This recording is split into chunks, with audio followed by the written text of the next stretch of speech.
Opa, conhece Franz Ferdinand?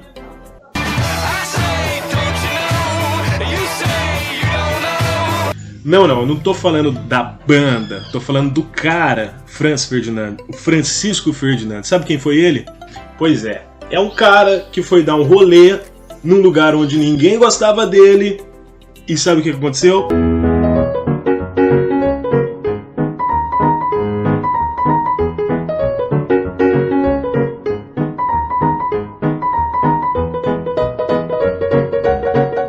Morreu só não, cara. Esse cara provocou a maior guerra da história da humanidade até então.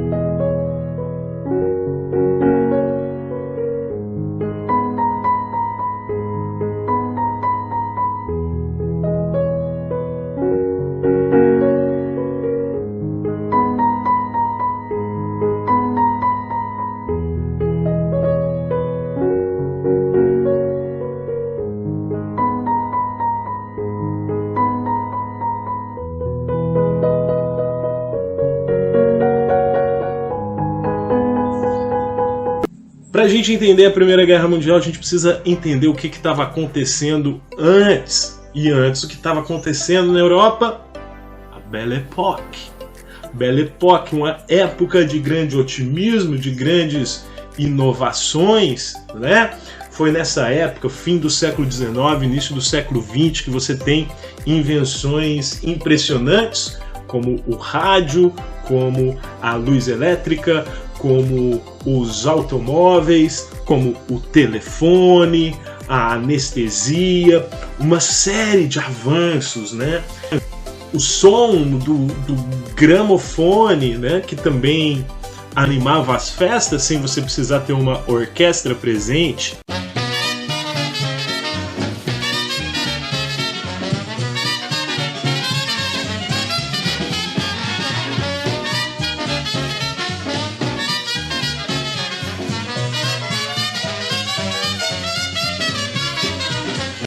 Agora, essa Belle Époque, que era chamada assim na França, essa bela época, não era tão bela assim em outros lugares do mundo. Tinha o outro lado da moeda, que era o lado do imperialismo.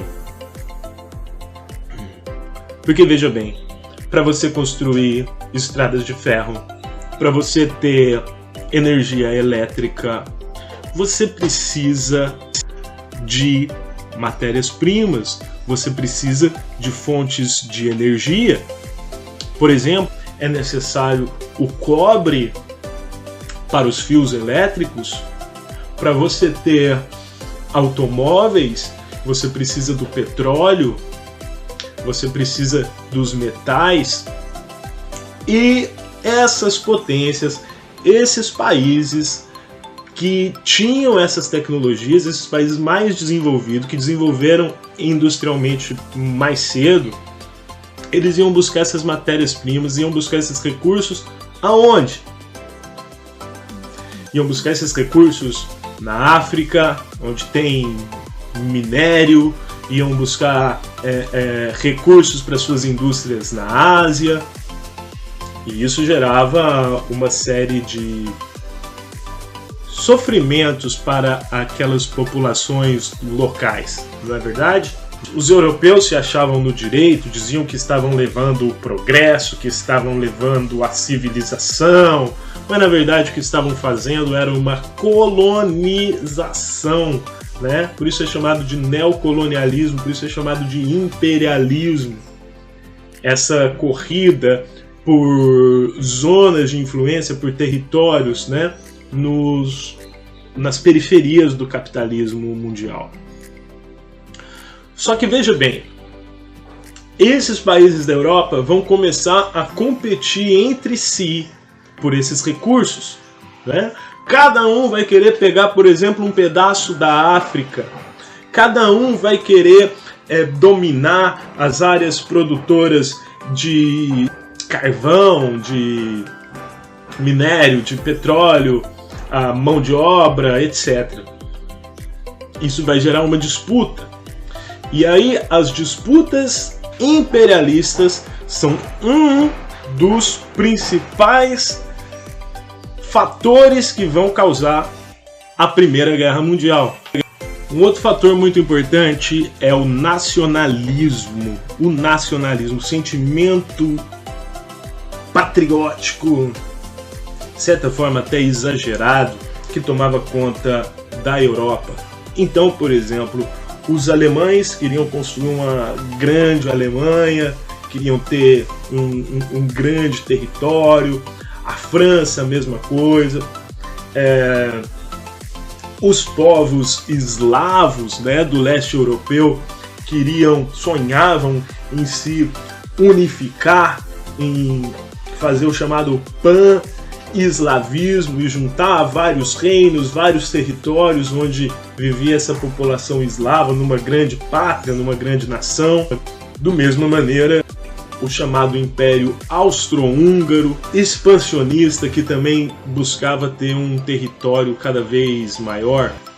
A Alemanha e a França, elas, por exemplo, tinham uma briga antiga, né? Eles tinham uma briga por causa de um território que fica aí na divisa entre os dois países, que é o chamado território de Alsácia e Lorena. Nesse território, um território muito rico em carvão, né, e ferro, que são, como vocês sabem, elementos importantes para a indústria. A Alemanha tinha tomado esse território na chamada Guerra Franco-Prussiana, e isso mexia com o brio, mexia com o orgulho dos franceses, né, que queriam tomar de volta esse território. Isso acirrava o sentimento nacionalista francês. Um terceiro fator muito importante para você entender a Primeira Guerra Mundial é a corrida armamentista. Você lembra que eu falei que essa era uma época de progresso científico, progresso tecnológico, que estavam inventando rádio, estavam inventando não sei o quê? Pois é, só que esse progresso científico não era só para coisa bonita. Também inventavam armas. Por exemplo, a metralhadora. Você sabe que antigamente, para recarregar um rifle, você tinha que botar a pólvora no rifle, socar a pólvora, botar a bala e aí atirar. E demorava para você recarregar uma arma. Só que nessa época os caras já inventam metralhadora, né? Inventam o avião que foi sonhado para ser usado como transporte, mas também era usado para guerra, tanques de guerra, armas químicas como gás mostarda, submarinos e tantas outras tecnologias que estavam sendo desenvolvidas para a guerra. Então, por isso, a gente chama esse período também de período da paz armada. Porque enquanto estavam se divertindo, vivendo essa atmosfera de otimismo, de progresso na Europa, ao mesmo tempo, os países desenvolviam e acumulavam armas. Então, no fundo, todo mundo sabia que mais cedo ou mais tarde ia estourar uma guerra entre essas diferentes nações. É importante dizer que, além das nações da Europa, esse progresso científico, tecnológico e militar também acontecia em países longe dali, como Estados Unidos e Japão. E aí, nesse período de paz armada, os países que meio que já imaginavam que mais cedo ou mais tarde fosse acontecer uma grande guerra, o que começaram a fazer? Começaram a fazer alianças, começaram a fechar o bonde. Tipo assim, combinar, olha só, se aquele ali me atacar, você entra junto comigo na briga. E se alguém, o seu inimigo, atacar você, eu entro na briga pra você. Formaram-se então duas gangues, dois grupos, duas forças. De um lado, a gente teve a Tríplice Entente e de outro lado, a chamada Tríplice Aliança. A Tríplice Entente era formada pela França, E quem era o grande inimigo da França? Isso mesmo, a Alemanha. Por isso a Alemanha vai estar do outro lado. A Alemanha, ela era uma potência industrial. Quem mais que era uma potência industrial e que, portanto, concorria com a Alemanha? Isso mesmo, Inglaterra. A Alemanha fala que língua? Alemão. Quem mais fala alemão? Os austríacos. Então vamos colocar aqui do lado da Alemanha o Império Austro-Húngaro. E junto com o Império Austro-Húngaro, nós vamos colocar a Itália. A Áustria-Hungria era um poderoso império. Um império que também sonhava em expandir o seu território. E qual que era o problema? Que a Áustria-Hungria entrava no território de povos eslavos. E vocês lembram que os eslavos queriam se unir e formar uma grande pátria eslava, o chamado pan-eslavismo. Acontece que a Rússia também é um território onde vivem povos eslavos e que, portanto, entravam em conflito com os interesses expansionistas da Áustria-Hungria. Então estão formadas as duas tríplices, a Tríplice Entente e a Tríplice Aliança.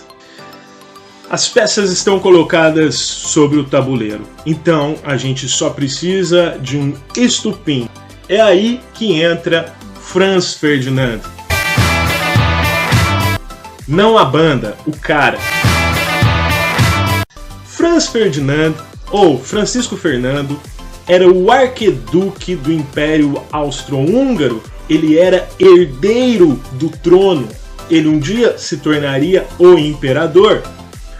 E um dia ele resolveu fazer uma visita à cidade de Sarajevo. Sarajevo, na Bósnia. A Bósnia é um território eslavo, é um território onde vivem muitos sérvios e que o Império Austro-Húngaro tinha dominado.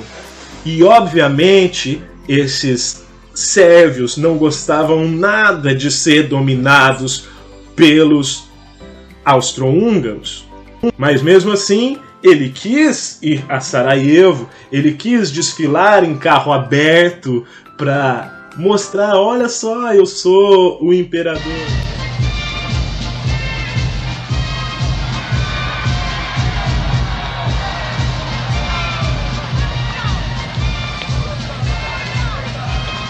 Smile, Sophie. Smile.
Não tinha como isso acabar bem.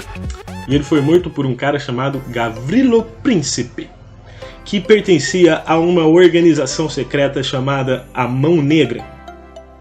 Quando matam Francisco Ferdinando, a Áustria-Hungria quer respostas, afinal mataram o herdeiro do trono e a esposa dele, que estava grávida, a princesa Sofia.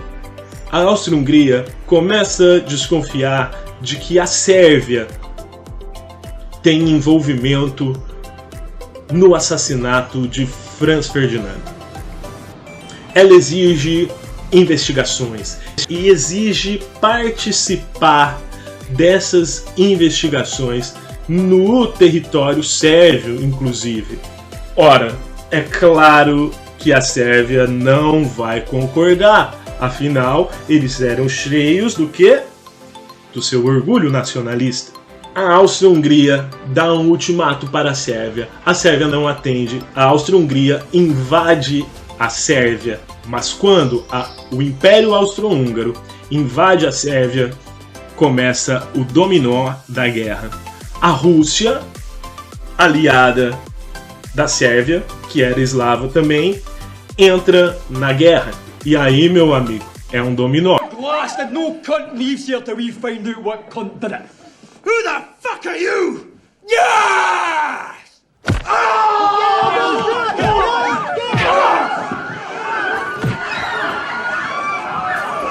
Se a Rússia entrou, a Tríplice Entente vai entrar.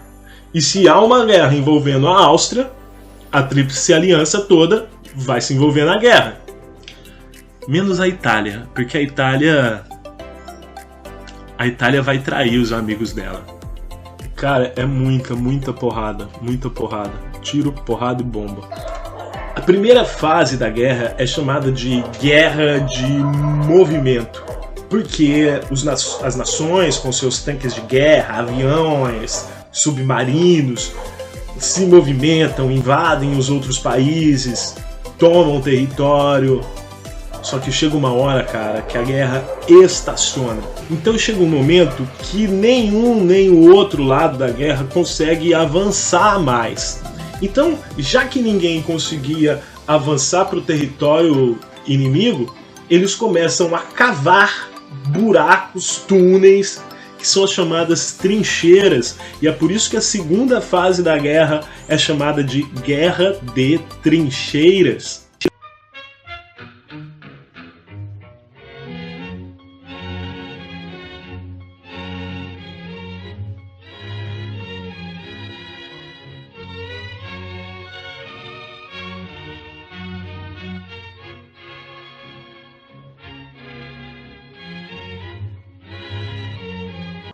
Os soldados chegam a ficar anos sem avançar nenhum centímetro.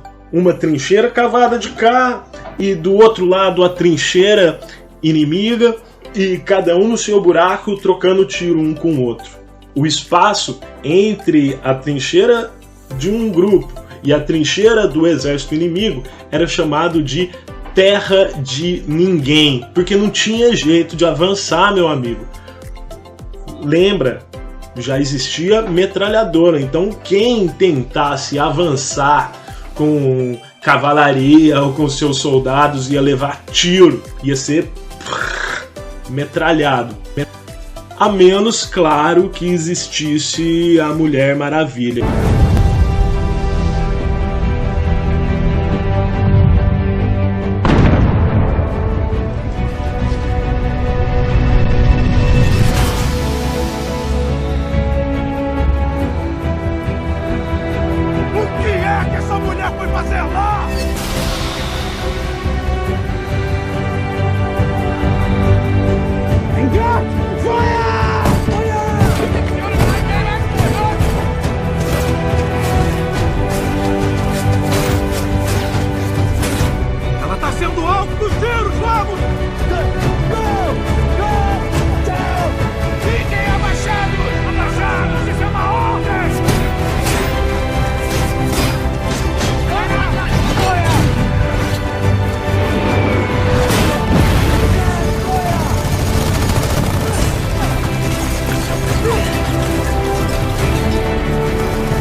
É hora de falar de alguns atores que entram em cena e outros que saem de cena.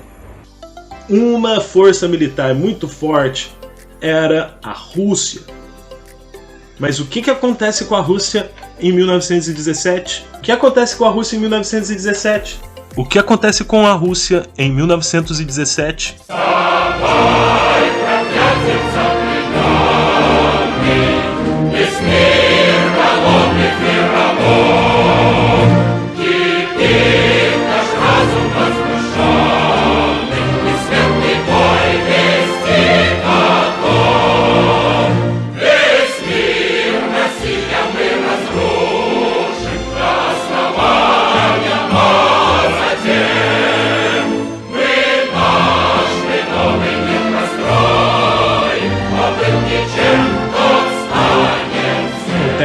A Revolução Russa, e isso é tema de outra aula. Mas o fato é que lá na Rússia os trabalhadores, os bolcheviques, se revoltam, derrubam o czar e fazem uma revolução socialista e saem da guerra. Com a Rússia fora da Tríplice Entente, a Tríplice Aliança teria uma grande vantagem, mas um outro personagem entra em cena. Os Estados Unidos da América.